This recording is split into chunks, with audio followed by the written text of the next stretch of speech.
आज की क्लास में हमारी जो एक्सरसाइज 12.2 है उसी को कंटिन्यू करने वाले हैं, क्योंकि इसके पहले भी हम कई सारे क्वेश्चन जो हैं वो कंप्लीट कर चुके हैं एक्सरसाइज 12.2 के। तो आज की क्लास में हम स्टार्ट करेंगे क्वेश्चन नंबर 8 से। तो क्वेश्चन नंबर 8 में क्या बोला जा रहा है, और एक चीज और कि अगर कोई भी चैप्टर आप पढ़ रहे हैं तो प्लेलिस्ट से ही पढ़िए। डिस्क्रिप्शन बॉक्स में सारे चैप्टर की प्लेलिस्ट की लिंक मैंने मेंशन कर दी है, ताकि आप कभी भी अगर कोई भी चैप्टर पढ़ रहे हैं, कोई भी चीज आपको ढूंढनी है, तो प्लेलिस्ट से पढ़ेंगे तो थोड़ी पढ़ने में आसानी रहेगी। तो डिस्क्रिप्शन बॉक्स में सारे चैप्टर की प्लेलिस्ट की लिंक मेंशन है। ओके, चलिए क्लास को स्टार्ट करेंगे। क्वेश्चन नंबर 8 हमने लिया है। यहां पर क्या बोला जा रहा है, a merchant plans to sell 2 types of personal computer, a desktop model and a portable model. अच्छा देखिए, यहां पर एक कोई मर्चेंट है जिसने 2 टाइप के पर्सनल कंप्यूटर को बेचना चाहा। अब उसमें 2 टाइप के जो पर्सनल कंप्यूटर है, एक तो है आपका डेस्कटॉप मॉडल, एक है आपका पोर्टेबल मॉडल। तो सबसे पहले तो ये 2 चीजें अपने पास हैं कि एक डेस्कटॉप मॉडल है अपने पास। आई होप इतनी बात क्लियर हो गई होगी। ठीक है, तो सारी चीजें लिखते चलेंगे। चलिए, अब यहां पर ये बोला जा रहा है कि that will cost 25,000 and 40,000 respectively. अच्छा, जो डेस्कटॉप मॉडल है उसका कॉस्ट 25,000 यहां पर बोला जा रहा है, और जो पोर्टेबल पर्सनल नहीं पोर्टेबल, एक मिनट, यहां पर पोर्टेबल लिखना है। ठीक है, यहां पर क्या बोला जा रहा है, जो डेस्कटॉप मॉडल है उसका कॉस्ट 25,000 है, और जो पोर्टेबल मॉडल है उसका जो प्राइस है ये है 40,000। तो इनका कॉस्ट भी लिख देते हैं अपन यहां पर। कॉस्ट डेस्कटॉप मॉडल का है 25,000 और पोर्टेबल का है 40,000 रुपीज। राइट, चलिए अब आगे बढ़ेंगे। इन्होंने बोला है ही estimates that the total monthly demand of computers will not exceed 250 unit. अब यहां पर ये उसने अंदाजा लगाया है कि अगर मंथली डिमांड की बात करें, महीने में कितने यूनिट बेचने की बात हो रही है, तो इसने बोला कि जो 250 यूनिट है उससे ज्यादा तो एक्सीड नहीं होगा। यानी यहां पर हमारे पास लिमिटेशन आ गई, यानी कंस्ट्रेंट आ गया। तो यहां पर क्लियर हो गया कि मंथली जो डिमांड है वो आपकी 250 यूनिट से ज्यादा नहीं हो सकती। ठीक है, तो मंथली डिमांड यहां पर थोड़ा रफली अपन लिख लेते हैं, फिर इसको सही तरीके से लिखेंगे कि ये जो है ये सबसे ज्यादा 250 यूनिट हो सकती है, इससे ज्यादा नहीं। दोनों मिलाकर, दोनों पर्सनल कंप्यूटर मिलाकर 250 यूनिट। ठीक है, अब इसके बाद क्या बोला जा रहा है, determine the number of units of each type of computer which the merchant should stock to maximum profit if he does not want to invest more than ₹70 lakhs and if his profit on the desktop model इतना and portable model इतना। अच्छा, अब यहां पर ये बोला जा रहा है कि उसको कितने number of unit each type के जो कंप्यूटर है वो स्टॉक करने चाहिए जिससे उसको मैक्सिमम प्रॉफिट हो सके। बात समझ रहे हैं कि देखो, मैक्सिमम आप 250 यूनिट रख सकते हैं, इससे ज्यादा नहीं, क्योंकि मंथली जो भी स्टॉक रहेगा 250 यूनिट से ज्यादा नहीं हो सकता। लेकिन यहां पर ये बोला जा रहा है कि उसको मैक्सिमम प्रॉफिट हो सके उसके लिए दोनों टाइप के जो भी कंप्यूटर हैं वो कितने उसको स्टॉक करने चाहिए। तो हम सपोज कर लेते हैं कि ये जो डेस्कटॉप मॉडल है इसको X, और जो पोर्टेबल मॉडल है उसको अपन Y सपोज कर लेते हैं। ठीक है, यहां पर अपन लिखते हैं कि let number of desktop model X unit और नंबर ऑफ पोर्टेबल मॉडल ये Y यूनिट, क्योंकि उन्होंने हमसे क्वेश्चन में यही पूछा है कि कितने दोनों यूनिट को मिलाकर कितने यहां पर रखना चाहिए स्टॉक में जिससे कि मैक्सिमम प्रॉफिट हो सके। अब आगे हमको एक चीज और बोली जा रही है कि उसके पास जो इन्वेस्ट करने के लिए मनी है, इन्होंने बोला है invest more than ₹70 lakhs। He does not want to invest more than 70 lakh. अच्छा, 70 लाख से ज्यादा वो इसमें इन्वेस्ट नहीं कर सकता, यानी उसके पास लिमिट यही है कि 70 लाख, इससे ज्यादा नहीं। ये भी अपने पास एक ये हो गया कि उसके पास जो मनी है, अपन इतने लिख लेते हैं, ये 70 लाख। Okay, clear. और इसके बाद दोनों के मॉडल पर जो प्रॉफिट हो रहा है उसके बारे में भी हमको बताया जा रहा है। तो यहां पर हम लिखते हैं प्रॉफिट। तो आप देखें, जो डेस्कटॉप मॉडल है उस पे 4,500 रुपए और पोर्टेबल मॉडल पे 5,000 रुपीज। तो यहाँ पर डेस्कटॉप मॉडल पर 4,500 रुपीज का प्रॉफिट हो रहा है और पोर्टेबल मॉडल पर 5,000 रुपीज का उसको प्रॉफिट हो रहा है। और हमसे बोला जा रहा है कि मैक्सिमम प्रॉफिट हो इसके लिए कितने जो पोर्टेबल मॉडल हैं दोनों मिलाकर, पोर्टेबल और डेस्कटॉप दोनों को मिलाकर कितना स्टॉक करना चाहिए। तो प्रॉफिट के बारे में बात पूछी जा रही है, तो हमने यहाँ पर सपोज किया जो डेस्कटॉप मॉडल है वो x यूनिट है, तो इस पर प्रॉफिट कितना होगा, इससे मल्टीप्लाई कर दो। ठीक है, इसी तरीके से जो पोर्टेबल मॉडल है उसको हमने y यूनिट सपोज किया, इसका मल्टीप्लाई इसमें कर दो, तो इसका हमको प्रॉफिट पता चल जाएगा। ठीक है, सो यहाँ पर मैक्सिमम प्रॉफिट की अगर बात करें, मैक्सिमम प्रॉफिट की, तो ये क्या हो जाएगा आपका 4500x प्लस 5000y, और इसी को हमको मैक्सिमाइज करना है और यही हमारा हो जाएगा ऑब्जेक्टिव फंक्शन। बात समझ में आ गई? तो इस तरीके से क्वेश्चंस को देखना है हमको, हमसे पूछा क्या जा रहा है, किसको मैक्सिमाइज करना है, किसको मिनिमाइज करना है, वही होगा आपका ऑब्जेक्टिव फंक्शन। तो ये हो गया आपका objective function z equal to 4500x plus 5000y। इतनी बात क्लियर हो गई। अब कंस्टेंट हमको दिए गए हैं कि 70 लाख से ज्यादा वो खर्च नहीं कर सकता, और अगर स्टॉक की बात करी जाए तो 250 यूनिट से ज्यादा स्टॉक नहीं कर सकता दोनों को मिलाकर। तो देखिए सीधी सी बात है, जो डेस्कटॉप मॉडल है उसको हमने x यूनिट सपोज किया, पोर्टेबल मॉडल को हमने y यूनिट सपोज किया, और दोनों को मिलाकर यानी अगर x और y दोनों को मिला दिया जाए तो 250 यूनिट से ज्यादा वो स्टॉक नहीं कर सकते। तो ये हो गया कंस्टेंट। बात समझ में आ गई? चलो, सो यहां पर हम लिखेंगे कंस्टेंट, सब्जेक्ट टू कंस्टेंट्स। तो पहला कंस्ट्रेंट तो ये आ गया कि जो आपके पोर्टेबल मॉडल हैं और डेस्कटॉप मॉडल हैं दोनों को मिलाकर 250 यूनिट से ज़्यादा नहीं होना चाहिए। दूसरी चीज़ ये बोला गया है कि 70 लाख से ज़्यादा रुपीज़ वो यहाँ पर खर्च नहीं कर सकता। ठीक है, तो अगर खर्च की बात करी जाए कितने रुपए यहाँ पर आ रहे हैं, कॉस्ट की अगर बात करी जाए, देखो डेस्कटॉप मॉडल पर इतना कॉस्ट है और पोर्टेबल मॉडल का इतना कॉस्ट है। ठीक है, तो यहाँ पर हो जाएगा this x plus this y is less than and equal to 70 lakh. ठीक है,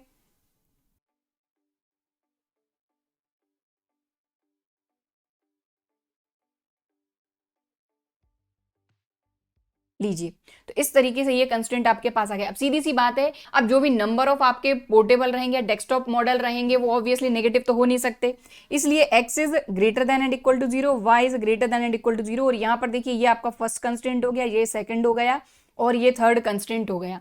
अब एक चीज और देखो, अगर इस वाले कंस्टेंट की बात करी जाए तो बहुत ही बड़ा दिख रहा है, क्या इन सभी में हम 1000 का डिवाइड नहीं कर सकते? बिल्कुल कर सकते हैं, तो थोड़ा सिंप्लीफाई हो जाएगा। ठीक है, तो चलो उसको सॉल्व करेंगे। ठीक है, क्लियर? चलो इसको थोड़ा सिंप्लीफाई करेंगे, तो पहला कंस्ट्रेंट तो आपका वही है x plus y is less than and equal to 250। Second constraint की अगर बात करें तो देखो, अगर 1000 से इसमें डिवाइड करोगे, यहाँ से भी 3 जीरो जाएंगे, यहाँ से भी 3 जीरो जाएंगे, यहाँ से भी 3 जीरो जाएंगे। ठीक है, तो ये हो जाएगा आपका 25x plus 40y is less than and equal to 7000। तो ये हो गया आपका सेकंड कंस्टेंट, और तीसरा कंस्टेंट तो ये है। ये 3 कंस्टेंट आपके पास आ गए। अब ऑब्वियसली इनसे आपको लाइन ड्रॉ करनी है, ये आपकी इनइक्वालिटी है, इनमें से आप इक्वेशन उठाइए और लाइन ड्रॉ करिए। तो चलिए यहाँ पर अपने पास ग्राफ है, यहीं के यहीं करते हैं फटाफट से। तो x प्लस वाई ये अपना पहला वाला कंस्टेंट है, सबसे पहले इसको ड्रॉ करेंगे, तो यहाँ से अपन लाइन उठाते हैं। तो अपन ने उठाया यहाँ पर x plus y equal to है आपका 250 है ना, राइट, यहाँ क्वेश्चन में भी 250 है, राइट, 250 यूनिट। ठीक है, सो अब x की जगह पे हमने अगर 0 रखा तो y आपको क्या मिलेगा? 250, सिंपल सी बात है। और अगर आपने y 0 रखा तो x आपको मिल जाएगा 250, राइट। तो इसको सबसे पहले ड्रॉ कर लेते हैं, x 0 y 250, x 0 y 250 और y 0 x 250। तो ये 2 पॉइंट मिल गए, दोनों को फटाफट से ज्वाइन कर देंगे।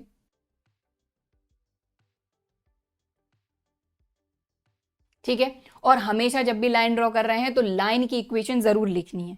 ठीक है, तो मेंशन कर देते हैं यहाँ पर अपन लाइन की इक्वेशन। सो ये इक्वेशन है अपनी x plus y equal to 250, right. चलिए अब दूसरी वाली जो इक्वेशन है उसको उठाएंगे यहाँ पर। तो दूसरी वाली इनइक्वालिटी आप क्लियर देख पा रहे हैं, ये रही। ठीक है, तो इससे इक्वेशन उठाएंगे 25x 40y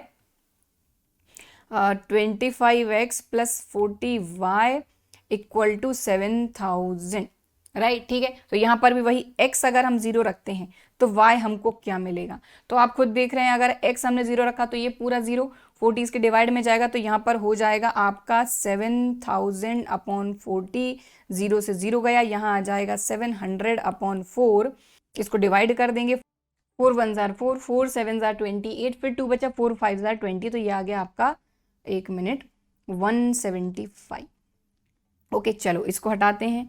अब यहाँ पर अगर मान लो हमने y को 0 रख दिया तो सीधी सी बात है, आप खुद क्लियर दिख रहे हैं, ये पूरा 0 हो जाएगा, 25 इसके डिवाइड में चले जाएगा, तो यहाँ से डिवाइड कर देंगे अपन 7000 में 25 से, तो जब आप डिवाइड करोगे तो ये आ जाएगा आपका 280, सो यहाँ से आपका x आ जाएगा 280, राइट। तो इस तरीके से ये हो गया, ठीक है। अब इसको ड्रॉ कर लेंगे तो x0 y 175, तो x0 y 175 यहाँ कहीं होना चाहिए, ठीक है। सो यहाँ से ये आ गया 175। ओके अब दूसरा पॉइंट क्या है, x 280 y 0, तो 280 यहाँ कहीं होना चाहिए, ठीक है। तो चलो दोनों को ज्वाइन कर देते हैं।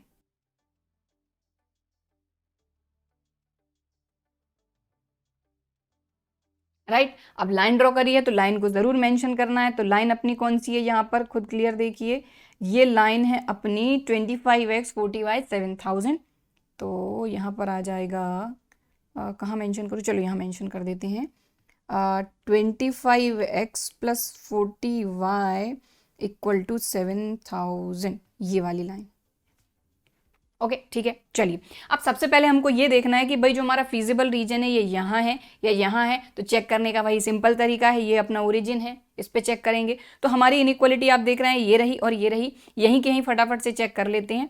सो देखिए अगर हम x की जगह पे 0 y की जगह पे 0 रखेंगे तो यहाँ आ जाएगा 0 is less than 250 which is true, बिल्कुल ठीक है ना, 0 is less than and equal to 250 which is बिल्कुल यहाँ पर ट्रू, और यहाँ पर भी रखोगे तो यहाँ से भी आ जाएगा 0 is less than and equal to 7000। कहने का मतलब ये हुआ कि जो हमारी लाइन है इनका सोल्यूशन भी यहीं पर है, क्योंकि x is greater than and equal to 0, y is greater than and equal to 0, तो ये तो है ही, बाकी यहाँ पर इतने एरिया में रहेगा हमारा फिजिबल रीजन। तो आप क्लियर देख रहे हैं कि यहाँ पर जो हमको फिजिबल रीजन मिला है ये भी बाउंडेड आया, और अगर बाउंडेड फिजिबल रीजन आया है तो इससे ईजी और कुछ हो नहीं सकता, ठीक है। तो चलिए यहाँ पर बाउंडेड रीजन आया है तो यहाँ पर हम क्या करेंगे, जो हमारे कॉर्नर पॉइंट हैं, जो हमारे कॉर्नर पॉइंट हैं उन पर हमारा जो ऑब्जेक्टिव फंक्शन है उसकी वैल्यू फाइंड करेंगे, ठीक है। तो सबसे पहले इनको नाम दे देते हैं और इनको लिख लेते हैं, ठीक है। सो ये O, ये हो जाएगा A, ये पॉइंट हो जाएगा आपका B, और ये पॉइंट हो जाएगा आपका C।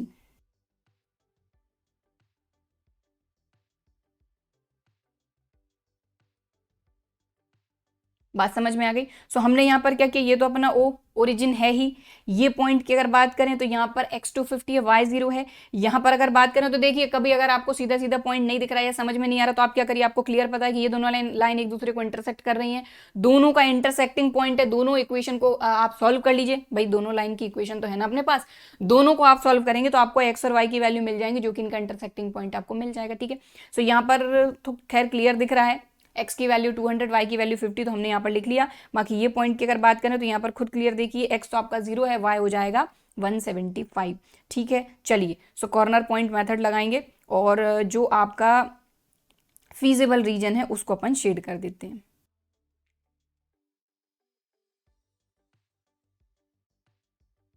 ठीक है चलो, सो यहाँ पर लिखेंगे, so we observe that feasible region OABC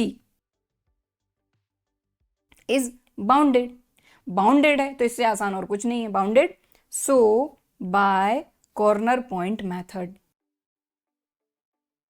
corner point method लगा देंगे। तो कॉर्नर पॉइंट मेथड, तो यहाँ पर OABC सारे के सारे पॉइंट लिख लेंगे और उस पर अपन z की वैल्यू फाइंड करेंगे।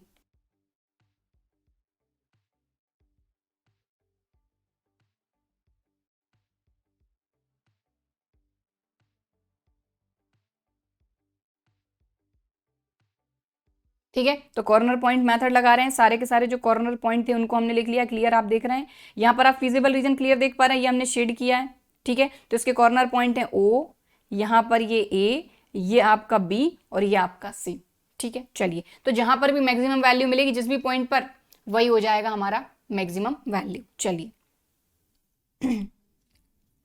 सो सिंपल सी बात है, यहाँ पर x की जगह पे 0, y की जगह पे 0 रखोगे तो यहाँ पर तो अपने को 0 0 ही मिलना है, ठीक है। सो यहाँ पर तो आ गया आपका 0, ठीक है। तो यहाँ पर आ जाएगा 250 इंटू 4500, और क्योंकि ये 0 है, 0 का मल्टीप्लाई आप y में करोगे तो 0 ही आ जाना है।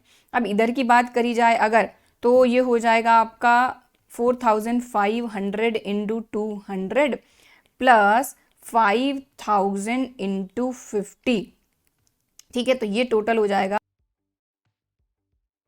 और ये हो जाएगा आपका, ठीक है। चलो अब इसको सॉल्व कर लेते हैं यहाँ पर।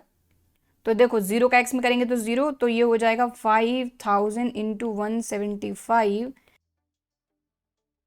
बात समझ में आ गई, ठीक है। अब हमको ये देखना है कि मैक्सिमम वैल्यू हमारी कौन सी है। तो ये रही 0, ये रही 11,25,000, ये रहा 11,50,000, ये रहा 8,75,000। सो सिंपल सी बात है, क्लियर हमको दिख रहा है कि ये अपनी मैक्सिमम वैल्यू है एट पॉइंट 250।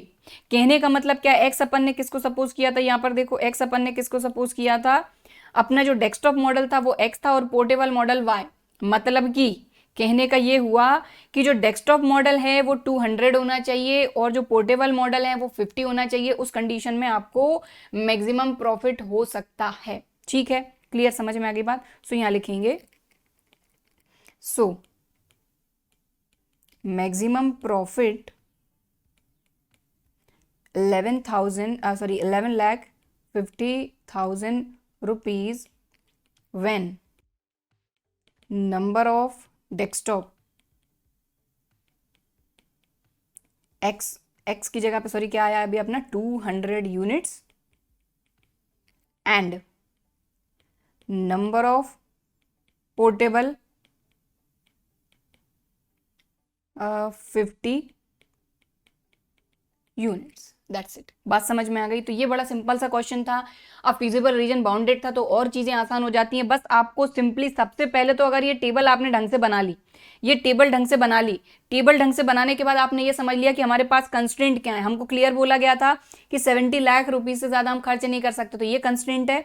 और अगर बात करी जाए तो जो कंप्यूटर्स हैं, ठीक है, जो कंप्यूटर्स हैं वो 250 यूनिट से हम ज्यादा नहीं रख सकते, मंथली डिमांड के अकॉर्डिंग इससे ज्यादा नहीं रख सकते। तो 250 यूनिट ये अपना कंस्ट्रेंट था। और अपने को बोला गया था कि मैक्सिमम प्रॉफिट कितना हो, तो x यूनिट पर, x क्या था अपना डेस्कटॉप मॉडल, डेस्कटॉप मॉडल पर हमको बोला गया था कि जो प्रॉफिट हो रहा है 4,500 हो रहा है और पोर्टेबल पर हमको 5,000 प्रॉफिट हो रहा है। तो x का मल्टीप्लाई इसमें करोगे तो आपको डेस्कटॉप मॉडल का प्रॉफिट पता चलेगा, और y का मल्टीप्लाई अगर आप 5,000 से करोगे तो आपको पोर्टेबल मॉडल का प्रॉफिट मिलेगा, और दोनों को ऐड कर दोगे तो टोटल प्रॉफिट आपको मिलेगा। तो हमको मैक्सिमम प्रॉफिट बताना था, हमने उसको मैक्सिमाइज कर दिया, दैट्स इट, ठीक है।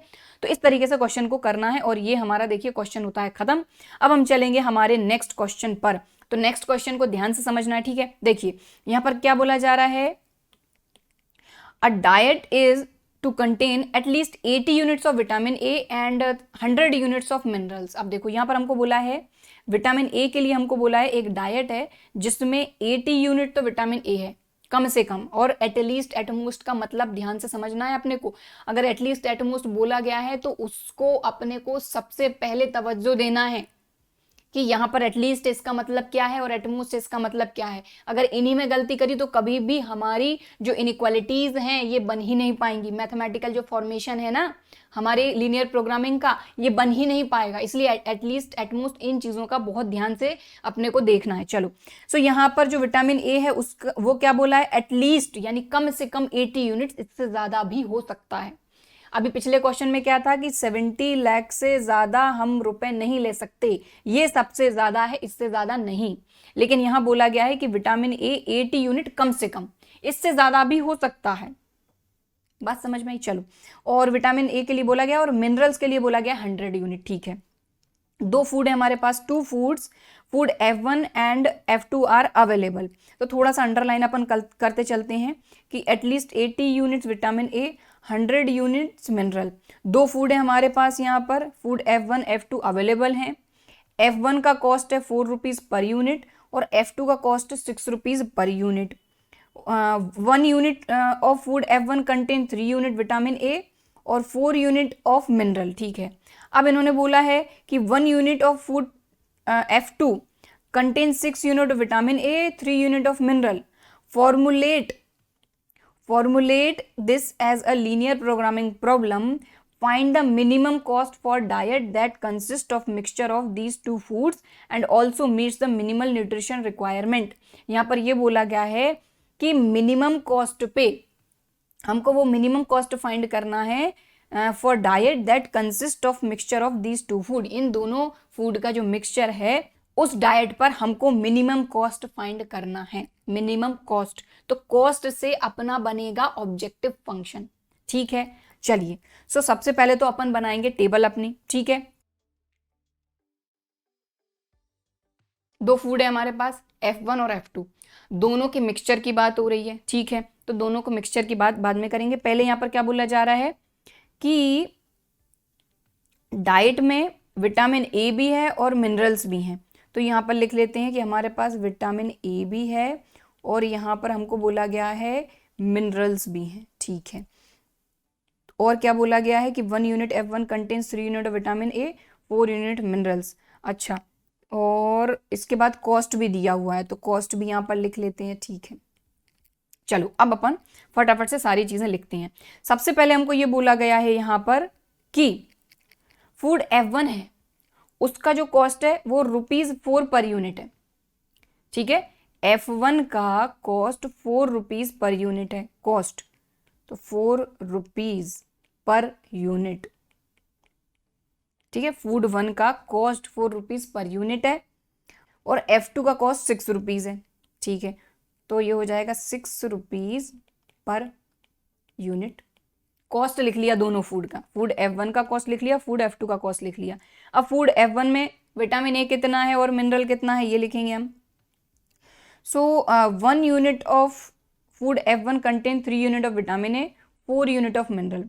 फूड F1 की बात हो रही है, F1 में 3 यूनिट विटामिन ए है, 4 यूनिट मिनरल है, ठीक है। 3 यूनिट विटामिन ए है और 4 यूनिट्स मिनरल है। फूड F1 की बात हो रही है। अब फूड F2 की बात करेंगे अपन। तो फूड F2 की बात करें तो इसमें 6 यूनिट विटामिन ए है, 3 यूनिट मिनरल है। 6 यूनिट्स विटामिन ए है और 3 यूनिट्स मिनरल है, ठीक है।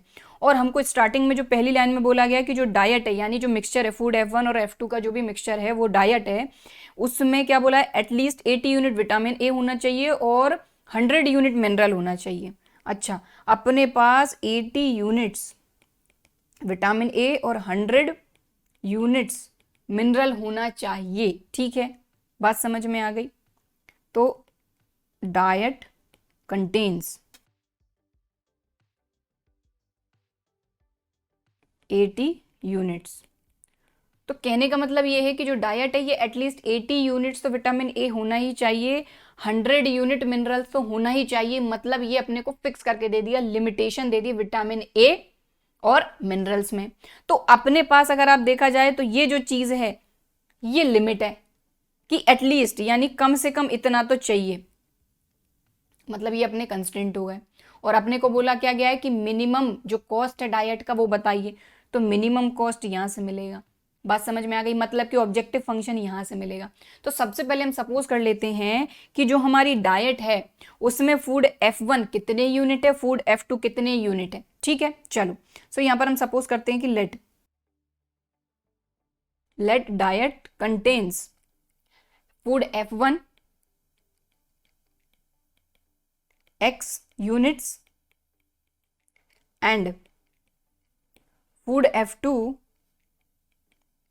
Y units. हमने सपोज कर लिया कि डाइट के अंदर फूड F1 X यूनिट है, फूड F2 Y यूनिट है, ठीक है। तो हमको चाहिए मिनिमम कॉस्ट। सो हमको मिनिमम कॉस्ट ही बताना है ना, कि जो कॉस्ट है वो मिनिमम हो सके, वो अपने को बताना है।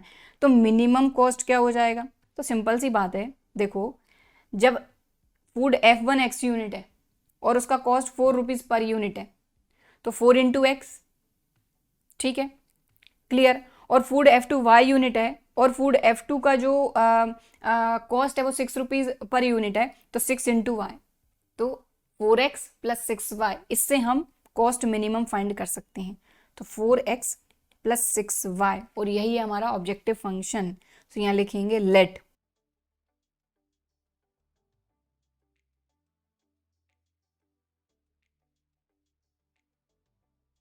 बात समझ में आ गई? ये अपना हो गया ऑब्जेक्टिव फंक्शन, और इसी को अपने को मिनिमाइज करना है। बात समझ में आ गई? चलो अब सबसे पहले कंस्ट्रेंट की बात करेंगे, क्योंकि बिना कंस्ट्रेंट के तो काम हो नहीं सकता। हमको क्लियर बोला गया कि भाई इन्हीं चीज़ों के अंदर आपको काम करना है। कहने का मतलब कि जो डाइट है उसमें एटलीस्ट 80 यूनिट्स विटामिन ए होना चाहिए, 100 यूनिट्स मिनरल्स होना चाहिए। चलो तो सब्जेक्ट टू कंस्ट्रेंट्स, तो कंस्ट्रेंट पे चलते हैं। तो सीधी सी बात है, विटामिन ए के लिए क्लियर बोला गया 80 यूनिट्स एटलीस्ट, तो 3x प्लस 6y, क्योंकि फूड F1 हमने कितना सपोज किया है, x यूनिट, और फूड F2 y यूनिट, ठीक है। तो 3x plus 6y is greater than and equal to 80, ठीक है। ऐसा क्यों? क्योंकि हमको बोला है एटलीस्ट यानी कम से कम 80, तो इसलिए इसकी तरफ ये लेस देन का साइन आया, ठीक है। चलिए अब आगे बढ़ेंगे। यहाँ पर फिर मिनरल्स की बात हो रही है कि एटलीस्ट 100 यूनिट्स होना चाहिए, तो यहाँ पर हो जाएगा 4x plus 3y is greater than and equal to 100, तो ये कंस्टेंट आ गया। बाकी x is greater than and equal to 0, y is greater than and equal to 0, ये तो कहीं भी नहीं जाने वाले, ये फर्स्ट, ये सेकंड और ये थर्ड, ठीक है। अब सीधी सी बात है, इनको हमको ड्रॉ करना पड़ेगा, ये इनइक्वालिटी है, इनसे लाइन उठाएंगे और लाइंस को ड्रॉ करेंगे। तो सबसे पहले इसको ड्रॉ करते हैं, 3x plus 6y equal to 80, तो यहीं पर कर लेते हैं 3x plus 6y equal to 80। तो x की जगह पे अगर हमने 0 रखा तो y हमको क्या मिलेगा, 80/6।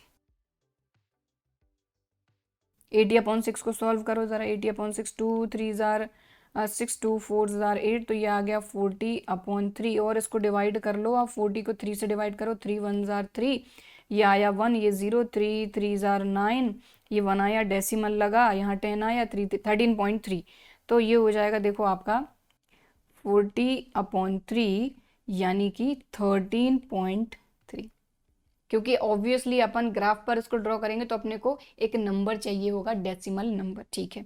तो सबसे पहले एक पॉइंट आ गया। अब अगर हम y को 0 रख दें, तो अगर y को आप 0 रख दो तो ये 3 डिवाइड में आ जाएगा 80/3, ठीक है। सो यहाँ पर x आ जाएगा आपका, एक मिनट, x आ जाएगा आपका 80/3, कब? जब y आपका 0 रहेगा, और 80/3 यानी 80 से आप 3 में डिवाइड करो, 3 2 जार 6, यहाँ बच्चा 2, ये आ गया 0, 3 6 जार 18, फिर से 2 आ गया, डेसिमल लगाओगे 0 आ जाएगा, वही 3 6 जार 26.6, तो ये आ जाएगा, एक अप्रोक्सीमेट वैल्यू ले रहे हैं 26.6 जब अपना y 0 रहेगा, ठीक है। तो ये अपने को मिल गया। तो पहली लाइन तो अपन फटाफट से ड्रॉ कर लेते हैं, ठीक है।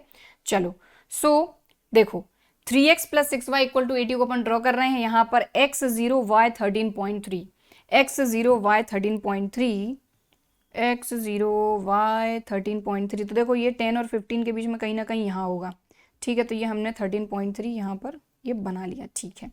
अब इसके बाद दूसरा पॉइंट क्या है, y अपना 0 है, x 26.6 है, तो y तो अपना 0 और x 26.6, तो इधर कहीं होना चाहिए ये, ठीक है। दोनों को ज्वाइन कर देंगे,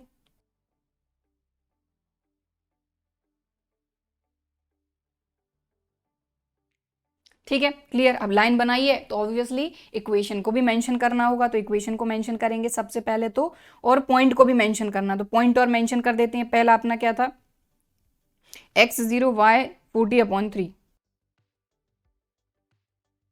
और ये पॉइंट था अपना 80/3 0, और इक्वेशन है अपनी 3x plus 6y equal to 80। तो जब भी आप लाइन ड्रॉ कर रहे हैं सबसे पहले दोनों पॉइंट्स को मेंशन करो, उस लाइन को मेंशन करो, फिर आगे बढ़ो, ठीक है। चलिए सो ये अपनी लाइन बन गई। अब दूसरी लाइन की बात करते हैं अपन, दूसरी इनइक्वालिटी से उठाते हैं। दूसरी इनइक्वालिटी अपनी ये रही, 4x plus 3y equal to 100 is greater than equal to 100, तो सबसे पहले 4x plus 3y equal to 100 लेंगे और इसको ड्रॉ करेंगे।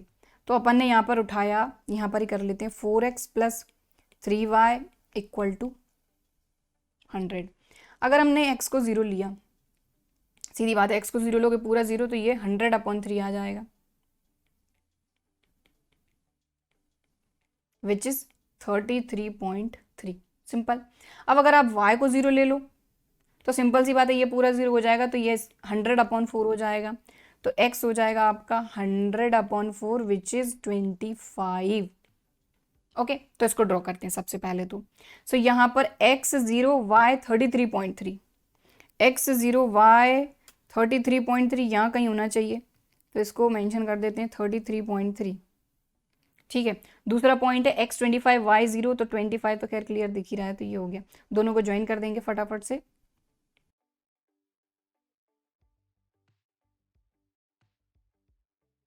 ठीक है, सबसे पहले पॉइंट मेंशन करेंगे और लाइन को मेंशन करेंगे। सो ये वाला जो पॉइंट है अपना, ये पॉइंट है अपना x25 y0, और ये वाला जो पॉइंट है ये अपना है x0 y है 100/3।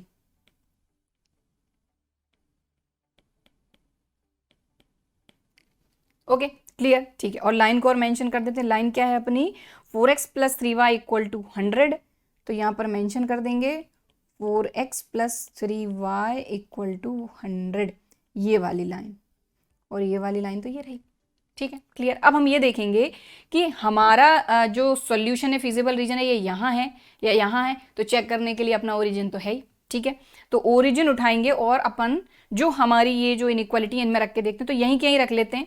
ठीक है, लेकिन आप जब सॉल्यूशन करेंगे तो अलग रखना है। ठीक है, तो यहाँ पर ये अपनी पहली इनइक्वालिटी, ये दूसरी इनइक्वालिटी यहाँ पर रखिए, तो x की जगह पे 0, y की जगह पे 0, तो 0 is greater than and equal to 80 आ गया। तो आप बताइए क्या 0 80 से बड़ा होगा? नहीं होगा, तो ये तो वही फॉल्स पड़ गया अपना।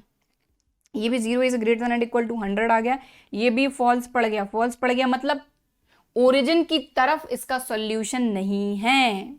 बात समझे कुछ? मतलब कि इस तरफ सॉल्यूशन नहीं है, सॉल्यूशन है इस तरफ, मतलब फिजिबल रीजन है इस तरफ, मतलब कि जो फिजिबल रीजन आएगा ये अनबाउंडेड आएगा, तो इसमें थोड़े से एक्स्ट्रा एफर्ट करने पड़ेंगे। राइट, सो जो अपना फिजिबल रीजन है उसको अपन थोड़ा सा मेंशन कर देते हैं यहां पर।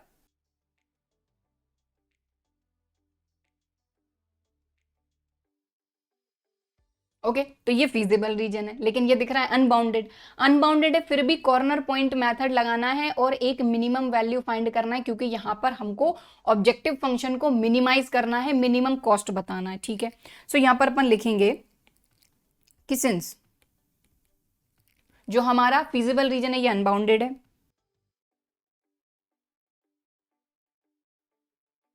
And by corner point method हम यहाँ पर क्या करेंगे, कॉर्नर पॉइंट पे सबसे पहले अपने ऑब्जेक्टिव फंक्शन की वैल्यू फाइंड करेंगे, वहां से अपने को एक मिनिमम वैल्यू तो मिल जाएगी, बट वो मिनिमम वैल्यू है या नहीं उसके लिए हमको एक और लाइन ड्रॉ करनी पड़ेगी। ठीक है, तो ये आपको पता ही है, क्योंकि इस एक्सरसाइज की स्टार्टिंग की जब हमने 2 क्वेश्चन किए तो दोनों में ही अनबाउंडेड रीजन अपने को मिला था। ठीक है, चलिए, सो कॉर्नर पॉइंट उठा लेते हैं सबसे पहले तो इनको नाम और दे देते हैं।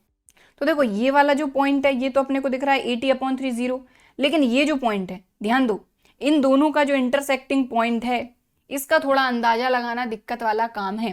तो यहां पर एक चीज आपको, जैसा कि मैं बताती आई हूं कि दोनों लाइन का इंटरसेक्टिंग पॉइंट है, मतलब अगर दोनों लाइन को सॉल्व कर लिया जाए तो दोनों का इंटरसेक्टिंग पॉइंट मिल जाएगा। ठीक है, तो इसको अपन नाम दे देते हैं, ये जो पॉइंट है ना अपना, इस पॉइंट को अपन नाम दे देते हैं बी, और ये वाला जो पॉइंट है ये पॉइंट है अपना ए, जिसके कोऑर्डिनेट अपने पास हैं, इसको अपन ने यहां पर नाम दे दिया ए, और इस बी पॉइंट के कोऑर्डिनेट अपने को पता करना है दोनों लाइन को सॉल्व करके, तो यहां लिखेंगे कि since point B is the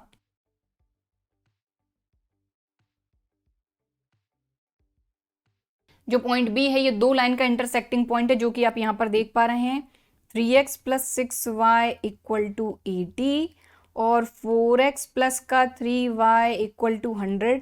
तो चलो फटाफट से मेरे साथ इसको सॉल्व करो। तो इसको सॉल्व करना है, बस अपन सॉल्व कर लेते हैं। तो मैंने यहाँ पर क्या किया, ये जो 3x + 6y = 80 अपना एज इट इज है, इसमें मैंने 2 से डिवाइड कर दिया, तो 2 4 जार 8x, 2 3 जार 6y, और 2 का 100 में मल्टीप्लाई करेंगे तो 200। यहाँ पर इसको माइनस कर दो, तो ये कैंसिल, 8 में से 3 गया, माइनस का 5x, और यहाँ पर आ जाएगा माइनस का 120, माइनस से माइनस कैंसिल, x = आ जाएगा 120/5, तो ये आ जाएगा 24। तो x की वैल्यू तो फटाफट से आ गई, y की वैल्यू और किसी भी इक्वेशन में रख दो आप। तो यहाँ पर 3x + 6y इक्वल टू 80, यहाँ पर x की वैल्यू रख दो तो 3 इंटू 24 ये हो जाएगा 72 प्लस 6y इक्वल टू 80, तो 6y इक्वल टू 80 माइनस 72 यहाँ आ जाएगा 8, तो ये आ जाएगा 8/6, 2 4 जार 8, 2 3 जार 6 यानी कि 4/3, तो y आ गया अपना 4/3। Okay clear. सो बस काम खत्म हो गया अपना आधे से। चलो सो b के कोऑर्डिनेट अपने को मिल गए।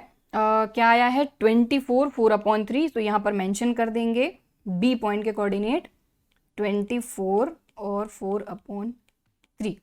बाकी ये वाला पॉइंट तो अपने को पता है, ये सी पॉइंट है अपना, तो ये अपने कॉर्नर पॉइंट है। अब अपन वैल्यू फाइंड कर लेते हैं फटाफट से। 80/3 0,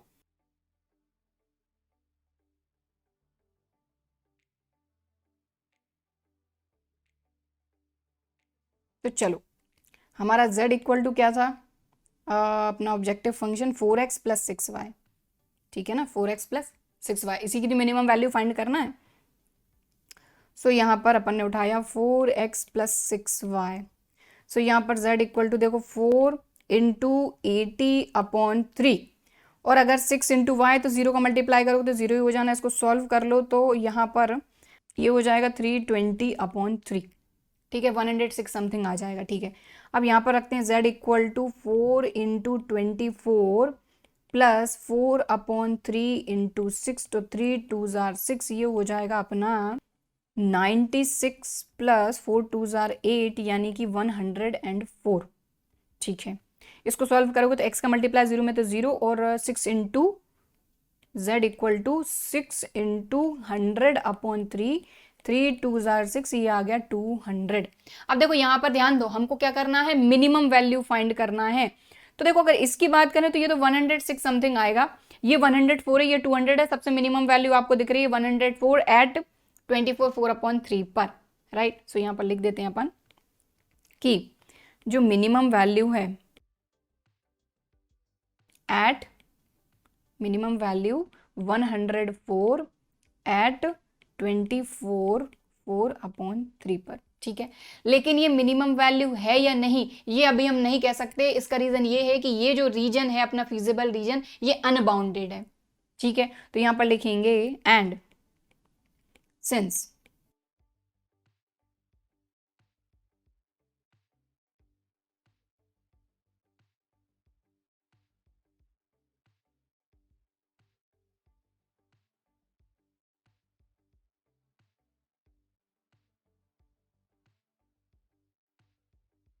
देखो अब अनबाउंडेड रीजन है, तो ये हमको पता है कि अगर अनबाउंडेड रीजन है तो सीधी सी बात है, हम इसको डायरेक्ट नहीं बोल सकते ये मिनिमम वैल्यू है।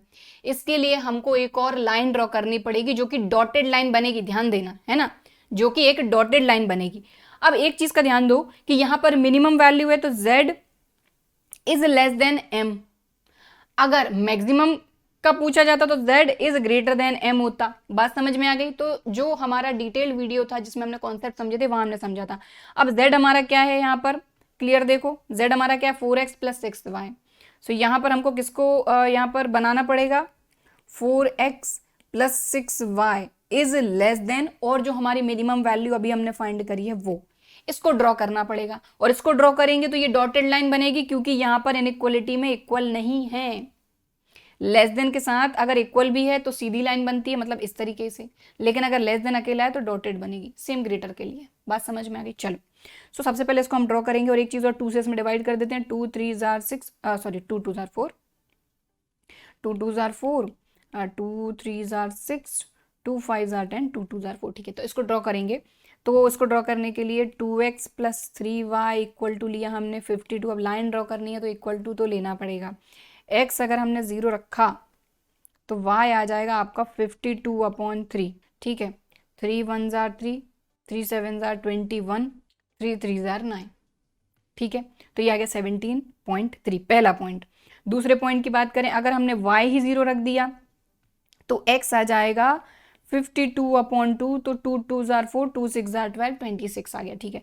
सो इससे इन दोनों पॉइंट से हम एक लाइन बनाएंगे, लेकिन ये लाइन बनेगी आपकी डॉटेड लाइन, इस चीज का ध्यान रखना। चलो तो x0 y 17.3, x0 y 17.3 यहाँ कहीं होना चाहिए, तो 17.3, ठीक है। और क्या है x 26 y 0, x 26 y 0, तो 26 x 26 y 0, 26 यहाँ कहीं होगा, ठीक है, ठीक है। तो ठीक है, ज्वाइन कर देते हैं।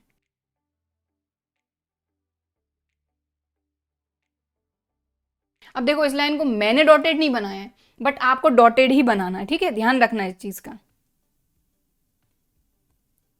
मैंने यहां पर इस लाइन को डॉटेड नहीं बनाया है, बट आपको डॉटेड ही बनाना है, ठीक है। चलो, सो ये बन गया। अब हमको ये देखना है कि ये हमारी जो लाइन आई है इसका सॉल्यूशन इधर है या इधर है। इसको चेक करने के लिए वही सेम तरीका, ओरिजिन, ठीक है। तो इसके लिए क्या करेंगे, हमारी ये जो इनइक्वालिटी है इसी में रखेंगे, ठीक है। तो now at origin 0 0 2x plus 3y is less then है 52, ठीक है। तो इसमें अगर x की जगह पे 0, y की जगह पे 0 रखोगे, इज लेस देन 52, तो आप बताइए 0 इज लेस देन 52 है या नहीं? बिल्कुल ट्रू है। मतलब कि इसका जो सॉल्यूशन है, बात समझ रहे हैं, ये वाली जो लाइन है इसका जो सॉल्यूशन है ये यहां है, इधर नहीं है। अब इधर नहीं है तो क्या है, देखिए अगर इधर सॉल्यूशन हो जाता तो इसका सॉल्यूशन कुछ ना कुछ यहां पर देखिए कॉमन हो जाता, और जब कॉमन सॉल्यूशन मिलता है उस कंडीशन में जो हमको मिनिमम वैल्यू मिलती है, वो मिनिमम या मैक्सिमम जो भी वैल्यू रहे, वो ना ही मिनिमम होती है ना ही मैक्सिमम वैल्यू होती है। मतलब कि मिनिमम वैल्यू या फिर मैक्सिमम वैल्यू एग्जिस्ट ही नहीं करेगी उस कंडीशन में। अगर कॉमन एरिया हमको मिल जाता है, कॉमन पॉइंट हमको मिल जाते हैं तो बात समझ गए। बट यहां पर क्योंकि इस तरफ सॉल्यूशन है तो इसको भी अपन थोड़ा सा हाईलाइट कर देंगे कि अपना जो सॉल्यूशन है ये यहां है, इस लाइन का। तो आप खुद देख रहे हैं क्लियर कि दोनों में कुछ भी कॉमन आपको नहीं दिख रहा है। ये एरिया अपना अलग चल रहा है, ये एरिया अपना अलग चल रहा है, मतलब कि जो मिनिमम वैल्यू हमको मिली थी यहां पर वही हमारी मिनिमम वैल्यू होगी। लेकिन अगर इस तरफ सॉल्यूशन होता तो वो मिनिमम वैल्यू नहीं होती, मतलब मिनिमम वैल्यू एग्जिस्ट ही नहीं करती, तो बात ही खत्म हो जाती, ठीक है। सो यहां पर लिख देंगे, ठीक है, कि सिंस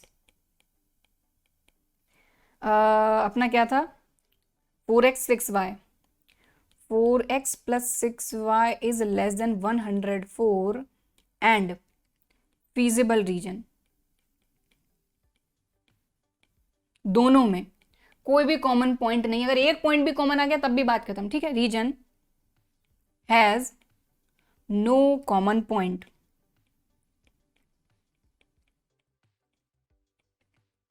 ठीक है। So 104 is minimum value at किस पॉइंट पर आई थी, 24 4/3, 24 4/3 था, ठीक है, बात समझ में आ गई। और हमसे पूछा क्या था, हमसे यही पूछा गया था कि मिनिमम कॉस्ट क्या होगा, तो ये रहेगा आपका मिनिमम कॉस्ट, तो ये भी अपन मेंशन कर देते हैं। So equal to 104 rupees. Okay, बात क्लियर हो गई। तो ये हमारा मिनिमम कॉस्ट रहेगा, ठीक है। तो बस क्वेश्चन भी खत्म और आज की क्लास भी खत्म। तो आज की क्लास में भी हमने 2 ही क्वेश्चन किए हैं, क्योंकि ऑब्वियसली ये वाला क्वेश्चन थोड़ा सा अनबाउंडेड रीजन का आ गया था, तो अनबाउंडेड रीजन में कुछ एक्स्ट्रा चीज़ें करनी होती हैं, उनको समझना भी पड़ता है, कॉमन है या नहीं, सारी चीज़ें देखनी पड़ती हैं। तो आई होप कि कॉन्सेप्ट आपको अच्छी तरीके से समझ में आया होगा और आज का वीडियो भी पसंद आया होगा।